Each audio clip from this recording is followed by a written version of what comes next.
Nagising sa isang masamang panaginip si Evelyn kaya binigyan siya ng kasintahang si Max ng halik upang kumalma. Pagkatapos nito ay tumungo sa sala ang nobyo kung saan nakita niya ang kapatid niyang si Travis na natutulog katabi ng mga nakahubad na babae. Nang makita ito ni Evelyn ay labis siyang nagalit at pinalayas kagad si Travis at mga babae nito. Nang makaalis sila ay humingi ng tawad si Max, ngunit giit ni Evelyn na mapapatawad lang niya ito kung magmo-morning kantunan sila. Nagtatrabaho si Evelyn bilang isang web designer habang si Max ay tindero sa Bloody Mary, isang maliit na tindahan na nagbebenta ng mga pang-Halloween na bagay. Isang araw ay dumating ang order niya sa Shopee ng mga sexing Halloween costumes para sa kasintahan niyang si Evelyn. Subalit nagtaka siya kung bakit meron pang isang box na naglalaman ng isang statue ng demonyong genie na hindi naman niya in-order, at nakasulat sa tag nito na maaari nitong ibigay ang anumang kahilingan niya, ngunit sa masamang paraan. Hindi pinansin ni Max ang estatwa at ibinalik niya ito sa kahon. Nang gabing yun ay sinibak ni Max ang girlfriend niya na nakasuot ng sexing nurse costume. Maya-maya ay nakita ni Evelyn ang rebultong genie ng nobyo at nang mabasa niya ang tag nito ay inisip niya na isa itong kabaliwan. Naglambingan na naman ang dalawa at nakiusap si Evelyn na huwag siyang iwan ng nobyo. Nangako naman si Max na magsasama sila habang buhay at kasabay nito ay ang pag-ilaw sa mga mata ng demonyong genie. Makalipas ang ilang araw ay lumipat na ang magkasintahan sa bago nilang bahay at pagkatapos nito ay tumungo sila sa isang ice cream shop upang mag-celebrate. Sa loob ay nakilala nila ang magandang tindera na si Olivia at tila ay interesado ito kay Max. Nag-flirt sila sa isa't isa, dahilan para ma-out of place si Evelyn at magselos. Sinermo na niya ang tindera at tinawag na bobo at pagkatapos nito ay umalis siya ng tindahan. Humingi ng paumanhin si Max kay Olivia at sinundan niya ang kanyang nobya. Isang araw, umuwi si Max ng bahay at nagulat siya sa ginawa ni Evelyn. Binago ng nobya ang interior ng kanilang apartment at tinanggal ang mga mamahaling koleksyon ni Max. Hindi natuwa dito ang nobyo at sinigawan niya si Evelyn, sinasabing napakamahal ng mga gamit niyang yun. Sumagot naman si Evelyn at ipinagtanggol ang kanyang sarili. Naging mainit ang kanilang pagtatalo kaya pumasok si Evelyn sa kwarto at nagkulong sa loob. Nagpasya si Max na makipaghiwalay na sa nobya dahil sa tingin niya ay hindi na healthy ang kanilang relasyon. Humingi siya ng tulong sa kanyang kapatid at pinayuhan siya ni Travis na hiwalayan si Evelyn sa gitna ng mataong lugar nang sa gayon ay merong tatawag ng 911 sakaling bubugin siya ng nobya. Kinabukasan, tinawagan ni Max si Evelyn para papuntahin ito sa park at makipaghiwalay sa kanya. Maya-maya ay dumating ang kanyang nobya at masayang kinawayan siya. Subalit nang papatawid na siya ng kalsada ay aksidente siyang nabangga ng bus at binawian kaagad ng buhay.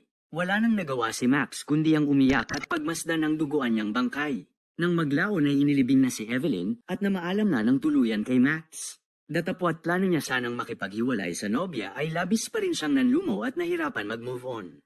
Ilang araw siyang nagmokmok sa loob ng bahay at sinisisi niya ang sarili sa pagkamatay ni Evelyn. Hindi maatim ng kanyang kapatid na makita siya sa ganoong kalagayan kaya pinayuhan niya ito na lumabas at magsaya. Sinubukan ni Max ang payo ng kapatid at nagpasya siyang lumabas para manood ng sine. Pagkalabas niya ng sinehan ay nakasalubong niya si Olivia, ang magandang tindera ng ice cream shop. Inimbitahan siya ng dalaga na uminom at doon ay madamdami nilang pinag-usapan ang tungkol sa kanilang mga nakaraan. Nag-enjoy sila nakasama ang isa't isa at di nagtagal ay pinagsaluhan kaagad nila ang isang mainit at mapusok na halikan. Gusto na sanang makasibak ni Max ngunit sinabihan siya ni Olivia na huwag muna magmadali. Bumalik ang dalaga sa ice cream shop habang si Max ay pumasok sa bahay at isinara ang pinto. Ilang saglit lang ay may kumatok sa pinto at iniisip niya na baka si Olivia yon kaya na-excite siya. Subalit nang buksan niya ang pinto ay labis siyang nanghilakbot matapos makita ang kanyang kasintahan na bumangon mula sa hukay. Agad niyang isinara ang pinto sa takot at inisip na baka yon ay isang guni-guni lang. Subalit nang buksan ulit niya ang pinto ay pumasok ang kanyang nobya at niyakap siya. Pilit siyang itinataboy ni Max, sinasabing siya ay namatay na. Subalit sabik na sabik sa kanya si Evelyn at gusto na niyang magpasibak kaagad. Nagalit siya nang tumanggi si Max kaya sinabihan na lang siya ng nobyo na maligo muna bago sila magbakbakan. Habang nasa banyo ang zombie ay biglang kumatok si Olivia at ipinahiwatig na gusto na niyang magpasibak kay Max. Subalit dahil sa sitwasyon niya ay tinanggihan ito ni Max at sinabing tama siya na huwag muna nilang madaliin ang mga bagay-bagay. Sumang-ayon ang magandang dalaga at umalis. Pagkatapos mag-shower ay sinimulan ng hubaran ni Evelyn ang nobyo at nang hilahin niya ito sa kwarto ay aksidente siyang nadulas, dahilan para mabali ang kanyang leeg. Inakala ni Max na patay na siya ngunit bigla siyang bumangon at inayos ang kanyang ulo. Napagtanto ni Max na hindi siya namamatay at doon ay ipinaalala ni Evelyn sa kanya ang wish nila sa demonyong genie na sila ay magsasama habang buhay. Kinabukasan, inisip ni Max na isa lamang yung masamang bangungot, subalit bigla siyang ginising ng zombie niyang nobya. Tinanong niya kung may nangyari sa kanila kagabi, at giit ni Evelyn ay wala dahil hinimatay siya at hindi tumayo ang kanyang sandata. Sinubukan ni Max na mamuhay ng normal kasama ang nobya, ngunit hindi maitago sa kanyang mukha na hindi na siya nasisiyahan. Isang araw ay sinubukan niyang makipag-break sa nobya, ngunit labis lang nagalit si Evelyn, dahilan para masira nito ang mesa at mabasag ang sahig. Nagbanta siya na papatayin si Max, sinasabing sa parang ito ay magsasama na talaga sila habang buhay. Kaya naman, nagpalusot si Max at sinabing ang break na tinutukoy niya ay bakasyon. Tuwang-tuwa ang zombie at niyakap niya ng mahigpit ang nobyo, dahilan para mahimatay ito. Tinawagan ni Max ang kanyang kapatid na si Travis upang sabihin ang tungkol kay Evelyn at kung paano siya bumangon mula sa hukay.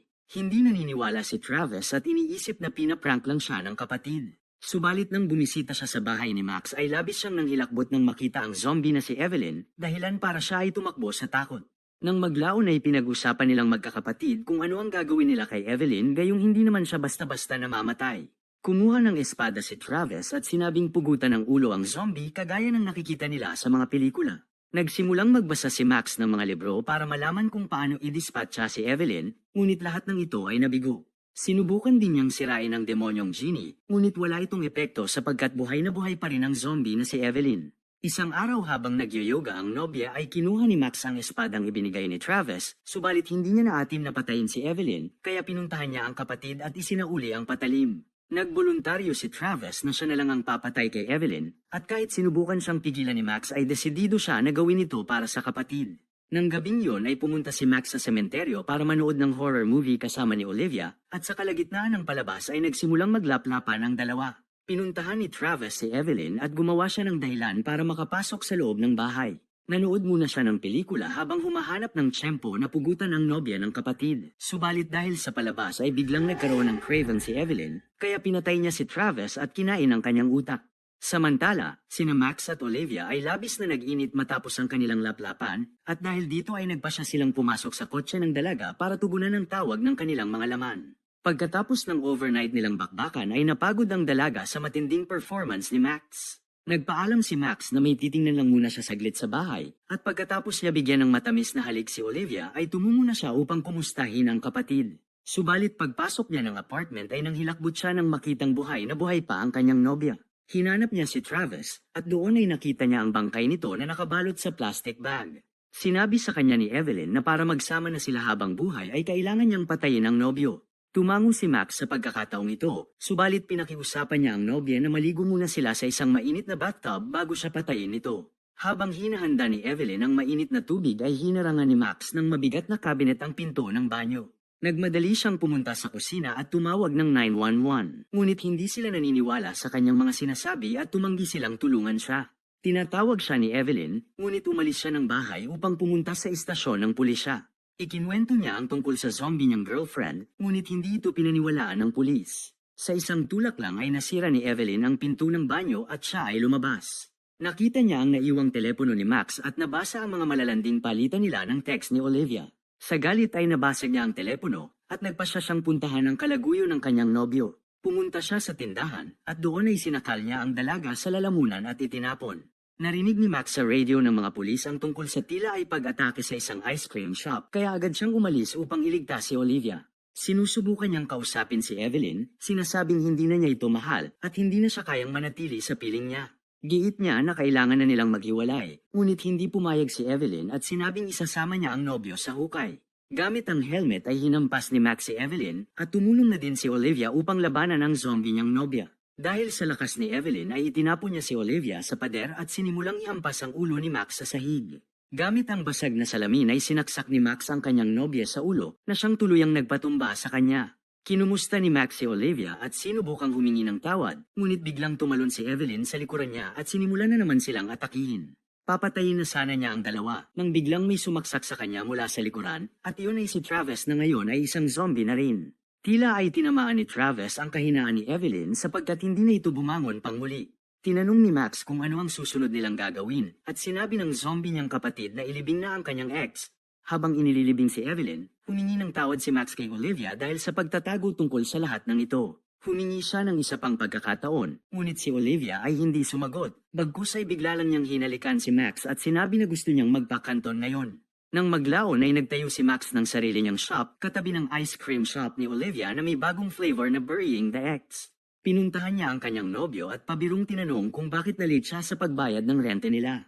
Tugon ni Max ay dahil nagamit niya ang pera sa pagbili ng engagement ring. Nag-propose siya kay Olivia at nakangiting sumagot ang dalaga ng oo. Binigyan niya ng mainit na halik ang nobyo at sinabing ang tanging problema na lang nila ngayon ay saan papatirahin ang kapatid niyang si Travis na ngayon ay tumatayong zombie mascot ng kanilang tindahan.